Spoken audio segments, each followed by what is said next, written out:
안녕하세요. 미스터리 스튜디오의 프로파일러 미스터리 헌터입니다. 오늘도 저와 함께 미해결 사건의 진실을 파헤쳐 주시는 여러분께 진심으로 감사드립니다.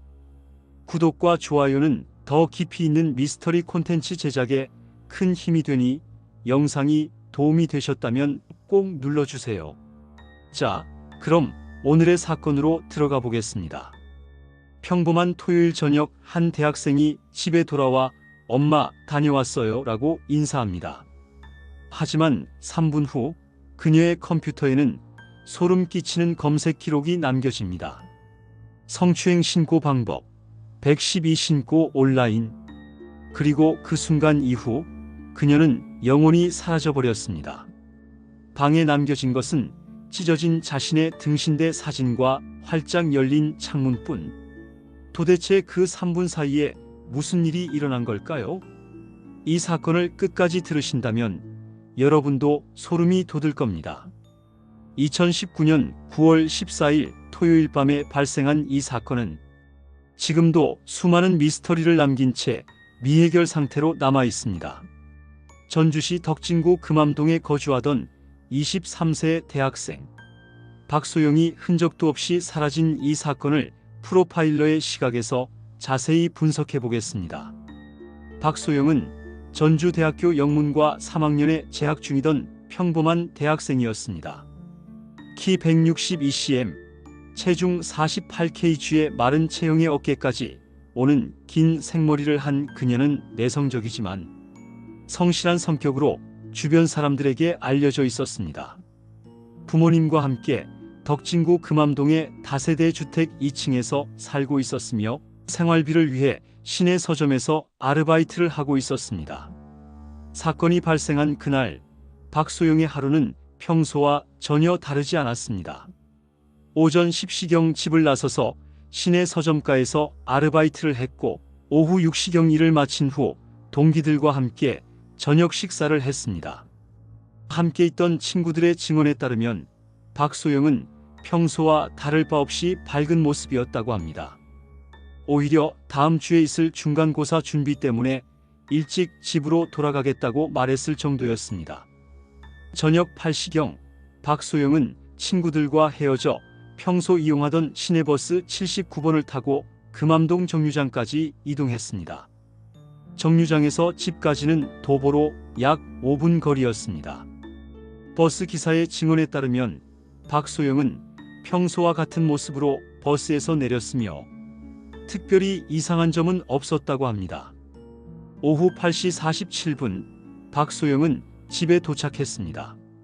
현관문을 열고 들어서며 엄마 다녀왔어요 라고 인사했다는 것이 어머니 최미숙 씨의 증언입니다. 최 씨는 당시 거실에서 TV를 보고 있었는데 딸이 평소와 똑같이 밝은 목소리로 인사하고 자신의 방으로 들어가는 것을 확인했다고 말했습니다. 그런데 여기서부터 이상한 일들이 시작됩니다.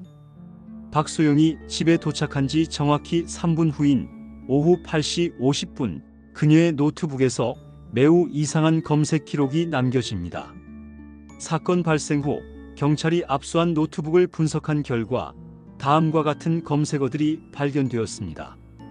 8시 50분 3초 성추행 신고 방법, 8시 50분 47초 112 신고 온라인, 8시 51분 12초 성폭력 상담센터 전주. 이 검색 기록은 수사진을 크게 당혹스럽게 만들었습니다. 평범하게 집에 돌아온 대학생이 불과 3분 만에 이런 검색을 했다는 것은 도대체 무엇을 의미하는 것일까요? 더욱 기이한 것은 이 마지막 검색 이후 박소영의 모든 디지털 흔적이 완전히 사라진다는 점이었습니다. 노트북은 더 이상 사용되지 않았고 휴대폰도 8시 51분 이후로는 어떤 활동도 기록되지 않았습니다. 제가 프로파일러로서 주목한 첫 번째 이상점은 바로 이 검색 시간대였습니다. 박소영이 집에 들어온 지 3분 만에 이런 검색을 했다는 것은 두 가지 가능성을 시사합니다. 첫째, 집에 오는 도중이나 집 근처에서 무언가 불쾌한 일을 당했을 가능성. 둘째, 집 안에서 갑작스럽게 위험을 느꼈을 가능성입니다. 하지만 여기서 또 다른 의문점이 제기됩니다. 만약 박소영이 실제로 성추행이나 성폭력을 당했거나 그런 위험을 느꼈다면 왜 바로 112에 신고하거나 가족에게 알리지 않고 인터넷 검색만 했을까요? 더욱이 검색을 한 후 실제로 신고를 했다는 기록은 어디에도 없었습니다. 어머니 최미숙 씨의 증언도 미스터리를 더욱 깊게 만듭니다. 최 씨는 딸이 방에 들어간 후 약 10분 정도 지났을 때 저녁을 먹자고 부르러 갔는데 방에 아무도 없었다고 말했습니다. 창문은 열려 있었고 박소영이 그날 입고 있던 옷들이 침대 위에 그대로 놓여 있었습니다. 하지만 박소영의 모습은 어디에도 보이지 않았습니다. 이 점에서 두 번째 이상점이 드러납니다. 박소영은 하루 종일 입었던 청바지와 흰색 블라우스를 벗어놓고 사라졌습니다. 그렇다면 그녀는 무엇을 입고 나갔을까요? 옷장을 확인한 결과 평상시 즐겨 입던 운동복 한 벌이 없어진 것을 확인할 수 있었습니다. 하지만 외출용 신발들은 모두 현관에 그대로 있었고 없어진 것은 실내에서 신던 슬리퍼뿐이었습니다.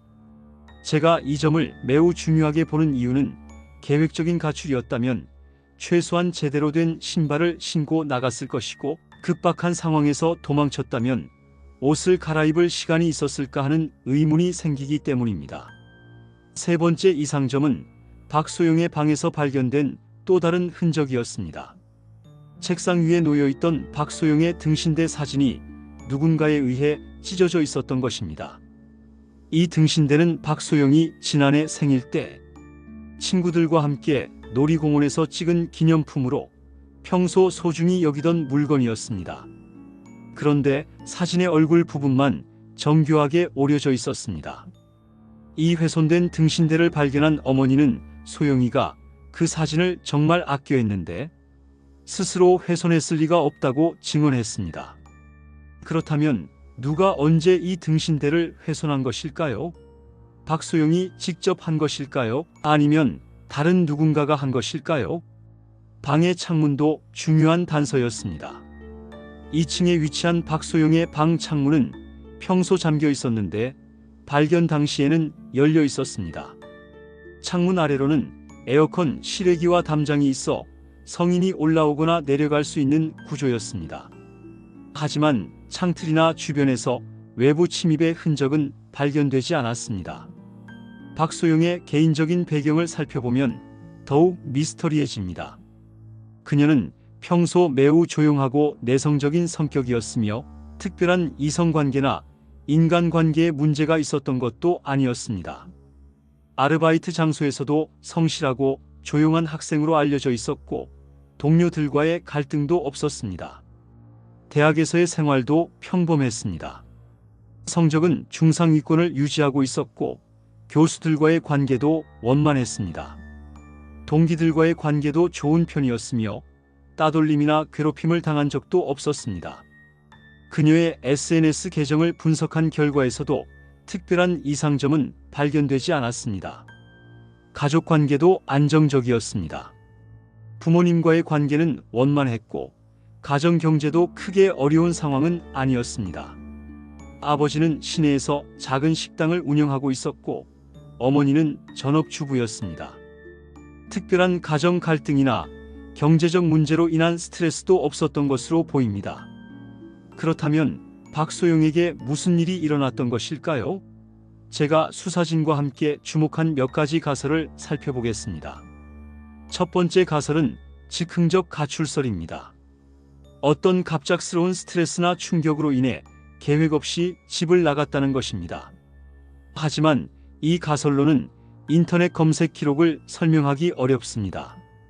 또한 아무런 준비 없이 슬리퍼만 신고 나갔을 가능성도 낮습니다. 두 번째 가설은 외부 침입설입니다. 누군가 박소영의 방에 침입했고 그 과정에서 박소영이 사라졌다는 것입니다.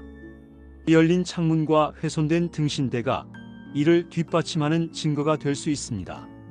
하지만 침입의 흔적이나 저항의 흔적이 발견되지 않은 점은 이 가설의 약점입니다. 세 번째 가설은 사이버 범죄 연관설입니다. 인터넷 검색 기록이 시사하듯 박소영이 온라인상에서 누군가와 만나기로 약속했거나 사이버 스토킹의 피해자였을 가능성입니다. 하지만 그녀의 컴퓨터나 휴대폰에서 그런 흔적은 발견되지 않았습니다. 네 번째 가설은 계획적 실종설입니다. 박소영이 어떤 이유로 스스로 사라지기로 결심했다는 것입니다. 하지만 그렇다면 왜 아무런 준비 없이 그리고 가족에게 아무 말도 하지 않고 사라졌을까요? 사건 발생 후 경찰은 대대적인 수사를 벌였습니다. 주변 CCTV를 분석했지만 박소영이 집에서 나가는 모습은 어디에서도 발견되지 않았습니다. 휴대폰 기지국 기록을 추적했지만 마지막 신호는 집에서 발신된 것이 전부였습니다. 전국의 병원, 모텔, 교통시설 등을 수소문했지만 박소영의 행적은 전혀 발견되지 않았습니다. 가족들은 전단지를 배포하고 방송에 출연하며 딸의 행방을 찾기 위해 노력했습니다. 하지만 시간이 지날수록 단서는 줄어들었고 박소영의 행방은 더욱 오리무중이 되었습니다. 프로파일러로서 제가 이 사건에서 가장 주목하는 점은 시간대의 정밀함입니다. 박소영이 집에 도착한 시간, 인터넷 검색을 한 시간, 그리고 마지막 흔적이 남겨진 시간까지 모든 것이 매우 짧은 시간 안에 압축되어 있습니다. 이는 우발적인 사건이라기보다는 어떤 계획이나 예기치 못한 급박한 상황이 있었음을 시사합니다. 또 다른 주목점은 박소영의 행동 패턴입니다. 평소 매우 신중하고 계획적인 성격이었던 그녀가 갑작스럽게 이상한 행동을 보인 것은 무엇인가? 예상치 못한 일이 발생했음을 의미합니다. 인터넷 검색 기록은 그녀가 어떤 위험이나 불안을 느꼈음을 보여주지만 실제로 신고를 하지 않은 것은 그 위험이 실체적이지 않았거나 아니면 신고할 수 없는 특별한 상황이었음을 암시합니다. 훼손된 등신대 역시 중요한 심리적 단서입니다. 자신의 얼굴이 담긴 사진을 훼손하는 행위는 심리학적으로 자아 부정이나 극도의 스트레스를 의미할 수 있습니다. 하지만 박소영이 스스로 한 것인지 다른 누군가가 한 것인지는 여전히 불분명합니다. 현재까지도 박소영의 행방은 묘연합니다. 그녀가 스스로 새로운 인생을 시작했는지, 사고를 당했는지, 아니면 범죄에 휘말렸는지 알 수 없습니다. 다만 확실한 것은 2019년 9월 14일 밤 평범한 대학생이었던 박소영에게 무언가 예상치 못한 일이 일어났다는 것입니다. 이 사건은 현재도 전주 지역의 미제 사건으로 남아 있으며 언제든지 새로운 단서가 발견되기를 기다리고 있습니다. 박소영이 남긴 3분간의 인터넷 검색 기록과 훼손된 등신대 그리고 열린 창문은 여전히 우리에게 수많은 질문을 던지고 있습니다. 혹시 이 글을 읽는 누군가가 박소영에 대한 정보나 그날 밤의 상황에 대해 알고 있다면 작은 단서라도 수사기관에 신고해 주기 바랍니다. 시간이 지났지만 진실은 반드시 밝혀져야 하고 박소영이 어디에 있든 그녀와 가족들이 평안을 찾을 수 있기를 바랍니다. 여러분, 오늘의 미스터리는 어떠셨나요? 이런 흥미진진한 미해결 사건들을 더 보고 싶으시다면 구독과 알림 설정을 꼭 부탁드리고 댓글로 여러분의 추리와 의견을 남겨주세요. 다음 주에도 더욱 충격적인 미스터리로 찾아뵙겠습니다. 감사합니다.